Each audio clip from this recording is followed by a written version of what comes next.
Trading technique पर आपका हार्दिक स्वागत करता हूं दोस्तों। आज एक वॉलेटाइल सेशन ही कह सकते हैं और जाते जाते हमने 90 पॉइंट के आसपास की क्लोजिंग लोअर साइड पर दिखाई। और अगर हम पूरे मंथ की बात करें तो इन 3 दिन को छोड़ दीजिए, बाकी सारे महीने हमने वन साइडेड मूव, वो भी अप साइड कर ही हम ट्रेड करते रहे। तो अब हमारी सितंबर एक्सपायरी तो हो चुकी है खत्म। अब अक्टूबर एक्सपायरी का कल पहला दिन होगा और इस वीक का भी आखिरी दिन होगा। तो मेरे हिसाब से कोई खास बड़ी मूवमेंट्स दिखने को नहीं मिलेंगी, लेकिन फिर भी जैसे यूएसए के जॉब्स के डाटा आए हैं उस वजह से यूएसए की जो स्टॉक मार्केट है उस पर क्या इंपैक्ट रहेगा उसका भी असर हमें देखने को मिलता है। तो चलिए कोशिश करते हैं कि 1 अक्टूबर की कैसी पॉसिबिलिटीज बन सकती हैं निफ्टी के इन 10 स्टॉक्स के अंदर। वैसे तो रोज मैं एक वीडियो पोस्ट करता हूं, पिछली वीडियो की परफॉर्मेंस देखनी है तो नीचे लिंक है, आप उस वीडियो को देखिए और खुद कंपेयर कीजिएगा कि कैसे रिजल्ट्स आपको देखने को मिले। अब बात करते हैं सबसे पहले एचपीसीएल की। देखिए आज के दिन में एचपीएल ने भी तकरीबन 10-12 रुपए की मूव दिखाई और मैंने अपनी कल की वीडियो में कहा था कि जो नीचे से इस स्टॉक को लेके चल रहे थे वो अपना प्रॉफिट, एक तरीके से उनका मजबूरी भी थी पोजीशन को स्केयर ऑफ करना, क्योंकि आखिरी दिन था। और मैंने भी कहा था कि आप 300 के आसपास एग्जिट हो जाइएगा, जबकि बाकी ऑयल मार्केटिंग कंपनीज में एक सेलिंग प्रेशर दिखा है, इस स्टॉक में नहीं दिखा। तो 300 पे एग्जिट होना था हमें, और जब ओवरबॉट होंगे तो हमें शॉर्ट करना है। और इसके साथ साथ अगर गिरावट में स्टॉक 280 के नीचे और 270 के बीच में मिलता है तो वहां बाय करना है। तो अभी तीनों ही कंडीशंस में कोई भी कंडीशन फुलफिल नहीं हो रही, इसीलिए वेट एंड वॉच की एक स्ट्रेटजी क्रिएट करेंगे हिंदुस्तान पेट्रोलियम के अंदर।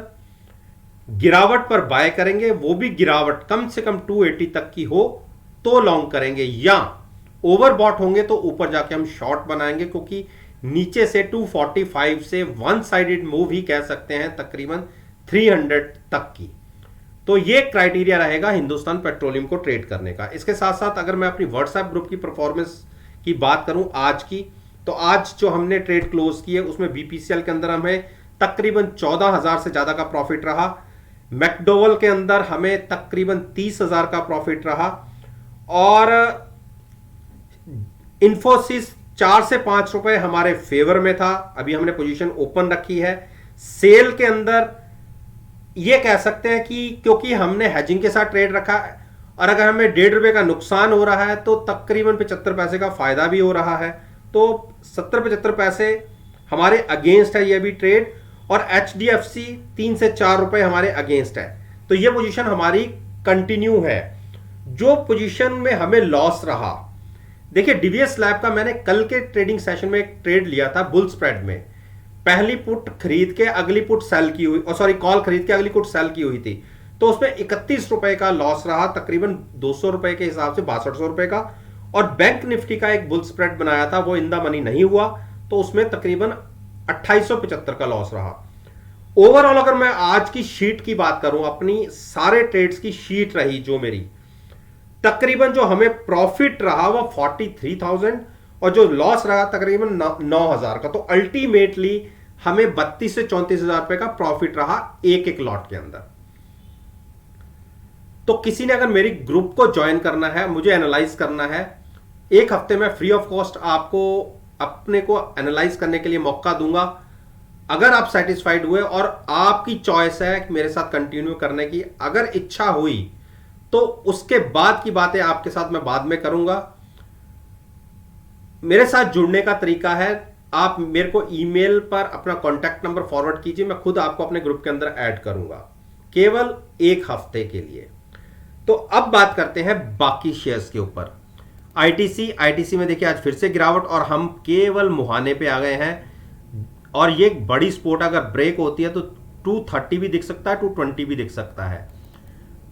और जो इतनी ओवरबॉट थी, आप देखिए बेयरिश क्रॉसओवर की पॉसिबिलिटी बन रही है। आप अगर ये यहां से क्रॉसओवर हुआ तो आपको इस स्टॉक के अंदर यहां से जहां क्लोज हुआ है यहां से 15 रुपए तक का फॉल देखने को मिल सकता है। मेरे हिसाब से 235 के नीचे अगर ट्रेडिंग मिलती है और कंटिन्यूस 10-15 मिनट बने रह सकते हैं तो कॉल बाय करके फ्यूचर्स भी सेल किया जा सकता है। पहला टारगेट 230 का होगा, उसके बाद 220 का होगा। ये उस केस में अगर कल हम 235 को क्रॉस करके नीचे ट्रेडिंग करते हैं तो।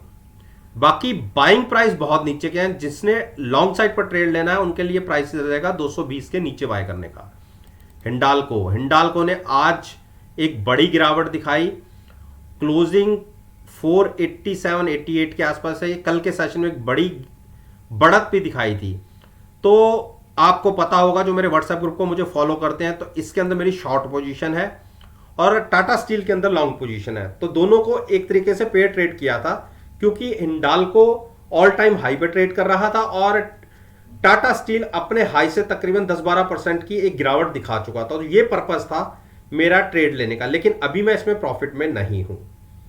तो मेरा ये मानना है कि अगर ये स्टॉक 470 या उसके नीचे तक गिरता है तो बहुत अच्छे प्रॉफिट में आ जाऊंगा, लेकिन अभी नहीं हूं।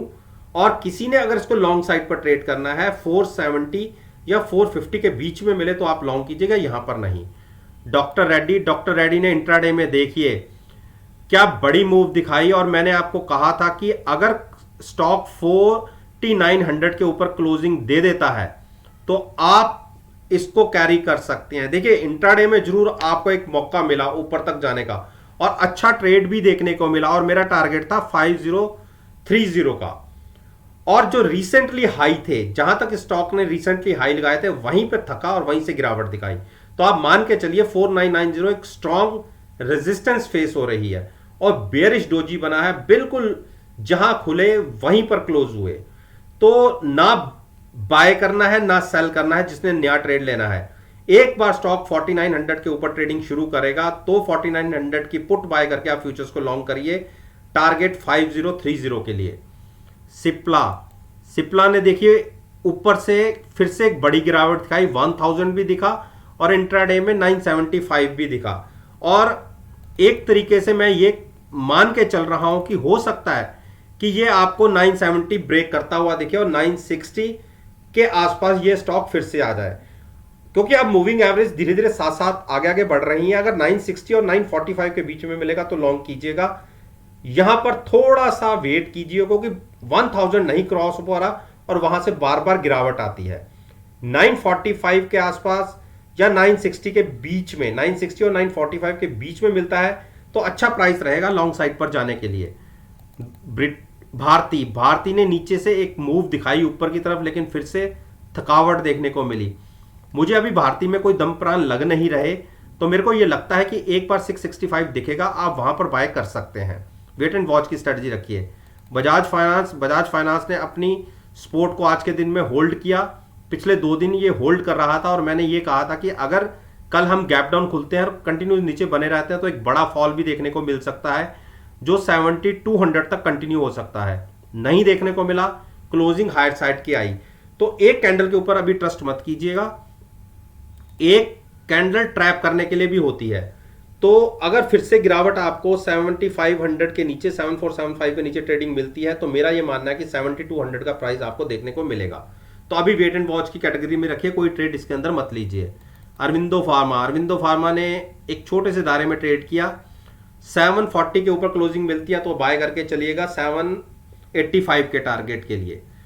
तो साथ में अपनी पोजीशन को हैज जरूर रखिएगा, फ्यूचर्स को बाय कीजिएगा और एट द मनी पुट को हैजिंग के लिए यूज कीजिएगा। अंबुजा ने आज एक गिरावट जरूर दिखा दी, लेकिन मैं ये मान के चल रहा था कि अपनी सपोर्ट को होल्ड करेगा और यहां से बाउंस दिखाएगा, जबकि हमारे पास इसमें ऑलरेडी 2 पोजीशन बनी हुई है। एक हमारी कल के दिन में आ गई थी और एक हमने पहले बनाई हुई है, और आज इसने क्लोजिंग वीक साइड पर दिखाई है और कैंडल फॉर्मेशन भी एक तरीके से वीक ही दिखा रहा है। लेकिन आरएसआई काफी नीचे के प्राइसेस पर ट्रेड कर रही है, मेरे को लगता नहीं है कि कोई बहुत बड़ी गिरावट ये दिखाएगा। अगर गिरावट आती भी है तो मेरे हिसाब से 390 का प्राइस बाइंग के लिए ठीक रहेगा, अगर किसी को यहां से पोजीशन लॉन्ग साइड पर लेनी है। हमारे पास 2 पोजीशन बनी हुई है, अब इसको एक रेजिस्टेंस फेस होगी 407 की, अगर वो क्रॉस होता है तो 415 और 425 दिखेगा, जिसकी संभावना फिलहाल थोड़ी सी कम लग रही है।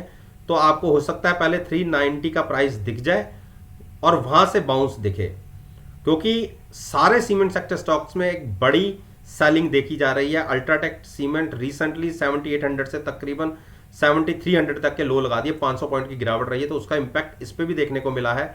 ये भी अपने हाई से, जो रिसेंटली हाई थे 440 से, तकरीबन 10% की गिरावट दिखा चुका है। तो 10% अगर नीचे कोई स्टॉक मिलता है तो लेना भी बनता है। तो उम्मीद करता हूं कि आपको मेरी ये वीडियो पसंद आई होगी, और अगर पसंद आई है तो मेरे साथ मेरे चैनल पर जुड़िए, चैनल को सब्सक्राइब कीजिए और साथ में बेल आइकन का बटन प्रेस करना मत भूलिएगा, ताकि नोटिफिकेशन टाइम से आप तक डिलीवर हो सके। इस बात के साथ मैं आपसे विदा लेता हूं और एक नई वीडियो के साथ फिर से आपके सामने आऊंगा। तब तक के लिए धन्यवाद।